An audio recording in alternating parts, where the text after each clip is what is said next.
ओम साईं राम। आज का साईं वचन। बाबा कहते हैं, मेरे बच्चे, तेरी हर परिस्थिति को मैं देख रहा हूँ। तू इतने प्रयास कर रहा है अपने इन कष्टों से मुक्ति पाने के लिए। तेरे हर प्रयास को मैं देख रहा हूँ और तुझे सराह रहा हूँ कि मेरे बच्चे ने वह सब कर्मों को अपने जीवन में उतार लिया जो मैं चाहता था। जिन कर्मों को अपना कर वह अपने जीवन में सभी कष्टों से मुक्ति पा सकता है। मेरे बच्चे, मैं जानता हूँ तुमने बहुत परेशानियों को सहा है। सबने तुम्हारा खूब फायदा उठाया है। सबने तुम्हारे भोले दिल के कारण तुमसे सेवाएं ली हैं। तुम्हारे कर्तव्य कर्मों को जो तुमने निष्ठा भाव से किया है वो तो मैंने हर पल देखा है। तुमने हर किसी की खुशी के लिए कभी अपनी खुशी नहीं देखी, लेकिन उन्होंने तुम्हारी उस बलिदान का, उस त्याग का भी कोई मोल नहीं समझा। लेकिन मेरे बच्चे, तुम्हारा बाबा तुम्हारे हर प्रयास को, हर कर्तव्य को देख रहा है और वह तुम्हारे हित में सब कुछ करेगा। ऐसे लोग जिन्होंने तुम्हें भोला जानकर खूब तुम्हारा फायदा उठाया और आज भी वह तुम्हारा मोल नहीं समझते कि उनके जीवन में कितनी भी परेशानियां चल रही हैं, लेकिन तुम इन विपरीत परिस्थितियों में भी उनका साथ पूरे अपने निष्ठा भाव से निभा रहे हो, जबकि उन्होंने कभी भी किसी दुख में तुम्हें साथ होने का एहसास ही नहीं दिलाया। उन्होंने हर पल तुम्हारे विरुद्ध ही बातें बोली। मेरे बच्चे, लेकिन कोई तुम्हारा सहयोग भले ही ना दे, तुम अपने कार्यों में इतने व्यस्त होते हो कि कुछ कार्यों को करने के लिए पूर्ण प्रयत्न के साथ, क्योंकि एक अकेला व्यक्ति ही बहुत सारी जिम्मेदारी को एक साथ निभा नहीं सकता। उसमें थोड़ा अगर विलम्ब हो जाता है तो तुम्हारे आसपास जो लोग हैं वह तुम्हें ही दोषी ठहराते हैं। वह यह नहीं देखते कि इसके साथ हम भी हाथ बटाकर इसके कार्यों को कम करवा कर समय पर करवा सकते हैं, लेकिन वह तुम्हारे ही दोष गिनाते हैं। तो जाने दो। तुम उनके कहने पर क्रोध में आ जाते हो और उनसे कुछ भी बोल देते हो, जबकि तुम्हें पता है कि तुम ऐसा नहीं चाहते।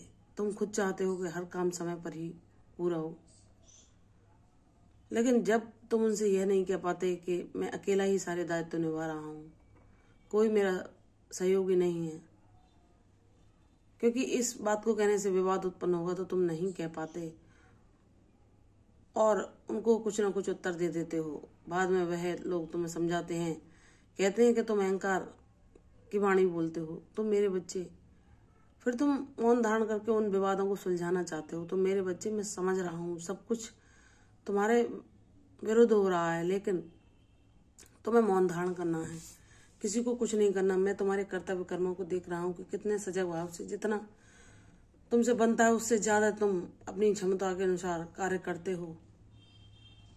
मैं तुम्हारी सेवा से प्रसन्न हूँ। कोई क्या तुम्हारे दोष गिनाता है, उसे जाने दो। मैं तुम्हारे हर प्रयास को देख रहा हूँ और तुमसे प्रसन्न हूँ। तुम्हें किसी से वाद विवाद, तर्क वितर्क में फंसना ही नहीं है, क्योंकि वे तुम्हारी ऊर्जा का नाश करना चाहते हैं। तुम्हें दुख, अशांति देना चाहते हैं। तुम्हें वो लेना ही नहीं। तो मौन धारण करो। एक दिन वह समय आ जाएगा जब तुम्हें अपने वह सहयोगी भी मिल जाएंगे जिनके द्वारा तुम अपने जीवन को व्यवस्थित रूप से, सही ढंग से सारे अपने कर्तव्यों को निभा पाओगे। क्योंकि तुम्हें जो समस्याएं तुम्हारे जीवन में चल रही हैं, वे सारी समस्याओं से तुम अकेले ही जूझ रहे हो, लेकिन फिर भी तुम सबको भरसक खुश करने का प्रयास करते हो। तुम्हारी यह कोशिश किसी को प्रसन्नता प्रदान करे या ना करे, मैं तुम्हारे इन प्रयासों को देखकर अवश्य प्रसन्न होता हूँ कि मेरा बच्चा, जिन लोगों ने उसका कभी दुख की परिस्थितियों में साथ नहीं दिया, लेकिन वह उन पर विपरीत समय आने पर भी उनका साथ नहीं छोड़ रहा और हर संभव कोशिश कर रहा है सब परिस्थितियों को संतुलन में लाने की। तो मेरे बच्चे, तुम्हारा बाबा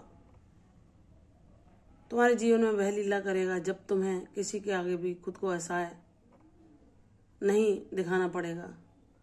तुम इतने सक्षम हो गए, आर्थिक रूप से, मानसिक रूप से, सारे रूप से कि तुम भले भांति विवेकपूर्ण अपने सारे निर्णयों को लेकर अपने जीवन में शांति और सुकून, प्रसन्नता को पा सकोगे। तुम जो दूसरों के लिए करना चाहते हो वह कार्य भी कर पाओगे। तुम दूसरों के चेहरे पर जो मुस्कान लाना चाहते हो, अपने ज्ञान को जो उसके काबिल हैं ऐसे लोगों तक पहुंचाना चाहते हो, वह सब भी सच होगा तुम्हारा सपना। और जो तुम स्वप्न देखते हो कि तुम इतने आत्मनिर्भर बन जाओ कि तुम अपने किसी भी चीज के लिए किसी और पर निर्भर ना हो, सिर्फ बाबा ही तुम्हारे पोषण करता पालन करता और विधाता हूँ, तो ऐसा ही होगा मेरे बच्चे। यह परिस्थितियां तुम्हारे जीवन में जो सिखाने आई थी वह तुम सीख चुके हो। अब तुम मेरे वो प्यारे बच्चे बन चुके हो जो ऊंची उड़ान भरने के लिए सफलता की तैयार है। और तुम्हारी उड़ान तुम्हारे जीवन को तो संपूर्ण करेगी ही। तुम वह दैवीय कार्य करोगे जिसके लिए तुम इस धरती पर आए हो, और वह उद्देश्यपूर्ण जीवन जियोगे जो बाबा ने तुम्हारे लिए निर्धारित किया है। इसलिए कोई चिंता ना करो, सब कुछ समय समय पर होगा। ईश्वर की लीला अपरंपार है, वे अंतर्यामी सर्वज्ञ हैं, सब कुछ जानते हैं और हमारे लिए वह करते हैं जो सही होता है, और उनका जो निश्चित समय होता है वह भी हमारे लिए सर्वोत्तम होता है। इसलिए अपने बाबा पर विश्वास कर सब कुछ उनके चरणों में छोड़कर उनका नाम जाप करो। तुम मानसिक शांति का सदैव अनुभव करोगे। तुम सब परिस्थितियों पर विजय पालोगे, यह मेरा आशीर्वाद है। इसलिए प्रसन्न हो, मेरा नाम जाप करते रहो, सब कुछ संभव होगा, सब कुछ तुम्हारे हक में होगा। प्रसन्न रहो, यशस्वी हो, दीर्घायु हो। कल फिर आऊंगी साईं वचन के साथ। तब तक के लिए ओम साई राम।